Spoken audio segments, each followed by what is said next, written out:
Hi friends, welcome to Menaha classic சமையல். எங்கள் வீட்டில் 1 வீக்காக கொஞ்சம் வெளியே போகிற வேலையில் இருந்ததுனால சரியாக சமைக்கவே இல்லைங்க. சரி, இன்னைக்கு சரியான ஒரு நல்ல சமையல் செஞ்சு சாப்பிட்லாம். என்னங்க வேணும் ஹஸ்பண்ட்டை கேட்ட உடனே மட்டன் செஞ்சு தரியான்னு கேட்டார். சரி, மட்டன் வாங்கிட்டு வந்துட்டாரு. மட்டன் சுக்கா செஞ்சு தரலான்னு நினைக்கும் போது தான் சொல்கிறாரு, தொண்டை கரகரன்னு இருக்கு, ஒரு சூப் கிடைக்குமா? சரி, என்ன பண்ண முடியும்? சுக்காக்கு வாங்கிட்டு வந்த மட்டன்லேருந்தே ஒரு 4 எலும்பை திருடி சூப் வச்சு கொடுத்துட வேண்டியதுதான். சரி வாங்க, அந்த சூப் எப்படி வைக்கிறதுன்னு பார்த்துடலாம்.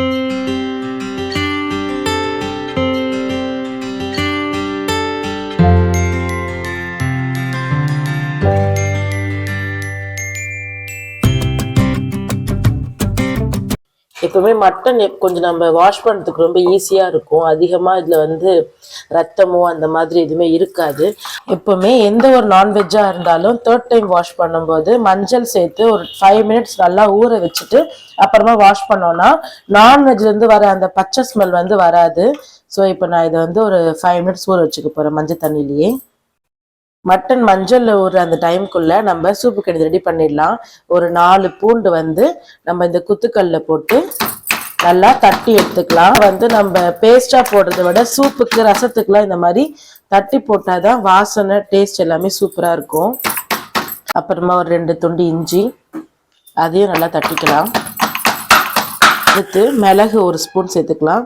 1 ஸ்பூன் 2 ஸ்பூன் காரத்துக்கு தக்கன சேர்த்துக்கோங்க. சீரகம் 1 ஸ்பூன் சேர்த்துட்டு நல்லா இதையும் இடிச்சுக்கலாம். அதாவது சூப்புக்கு ரசத்துக்குலாம் எப்பவுமே மிளகு சீரகத்தை இந்த மாதிரி தட்டி சேர்த்துக்கணும். அரைச்சி பவுடரா சேர்த்தீங்கன்னா அந்த அளவுக்கு டேஸ்ட் இருக்காது. ஸோ இது நல்லா நான் மைய தட்டிக்கிறேன். மிளகையும் சீரகத்தையும் நல்லா சூப்பராக ஒன்றும் பாதியமாக நசுக்கியாச்சு. நசுக்கும் போதே ஸ்மெல் அவ்வளோ சூப்பராக இருக்கு. இப்போ இதை தனியாக வச்சுக்கலாம். ஒரு பெரிய வெங்காயத்தை இந்த மாதிரி சின்ன சின்னதாக கட் பண்ணி சேர்த்து நான் இடிச்சுக்க போகிறேன். உங்கள்கிட்ட சின்ன வெங்காயம் இருந்தால் அதை யூஸ் பண்ணுங்கள், சூப்பராக இருக்கும். திடீர்னு என்கிட்ட சூப் கேட்டதுனால என்கிட்ட இந்த பெரிய வெங்காயத்தை யூஸ் பண்ணிக்கிறேன். ஏங்க வெங்காயத்தை நசுக்கிறீங்கன்னு கேட்காதீங்க, இந்த மாதிரி நசுக்கி போட்டால் தான் சூப்போட ஃப்ளேவர் செம்மையாக இருக்கும். ஓகே, வாங்கிட்டு வந்த மட்டன்லேருந்து ஒரு 4 எலும்பை மட்டும் தூக்கிட்டேன்.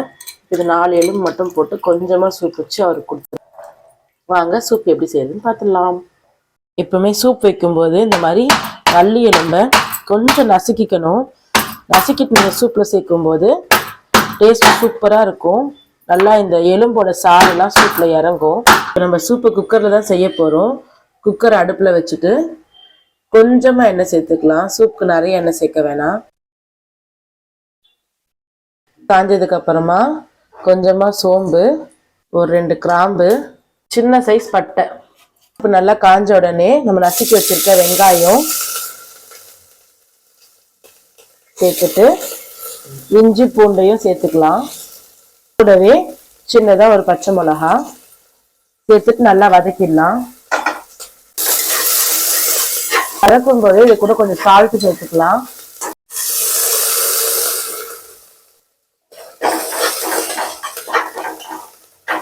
இந்த டைம்ல நம்ம கொஞ்சம் தக்காளி சேர்த்துக்கலாம். நான் ஒரு 1/2 தக்காளி தான் யூஸ் பண்ணியிருக்கேன். சேர்த்துக்கலாம். மட்டன் நான் ரொம்ப கம்மியாட்டதுனால இவ்வளோ கம்மியான குவான்டிட்டி சேர்த்துருக்கேன். பச்சை நெடிலாம் போனதுக்கு அப்புறமா நம்ம எடுத்து வச்சிருக்க மட்டனை இது கூட சேர்த்துக்கலாம். மட்டனை சேர்த்ததுக்கு அப்புறமா நல்லா கிளறி விட்டுடலாம். வதக்கும் போது அடி பிடிக்காம இருக்கிறதுக்காக நான் ஒரு 1/2 கிளாஸ் தண்ணி சேர்த்துருக்கேன். இப்போ இந்த டைம்ல நம்ம மஞ்சள் சேர்த்துக்கலாம். ஒரு 1/2 ஸ்பூன் மஞ்சள் எல்லாத்தையும் சேர்த்துட்டு நல்லா கொஞ்சம் பச்சை நெடி போகிற வரைக்கும் வதக்கிக்கலாம். அடுத்ததான் இது கூட ஒரு 2 கப் தண்ணி சேர்த்துக்க போகிறேன். தண்ணி உங்களுக்கு எவ்வளோ வேணுமோ அவ்வளோ வச்சுக்கலாம். சூப் கொஞ்சம் தண்ணியாக இருந்தது நல்லா இருக்கும். அதனால ஃபைனலாக இது கூட கொஞ்சம் கருவேப்பிலை சேர்த்துட்டு லோ ஃப்ளேமில் வச்சு ஒரு 5லேருந்து 6 விசில் விட்டுரு. நல்லா ஒரு 8 விசில் விட்டு மட்டன் சூப் ரெடி ஆயிடுச்சு. இப்போ இதில் கொத்தமல்லி தூவி இறக்கிக்கலாம். சூடான சுவையான மட்டன் சூப் ரெடி.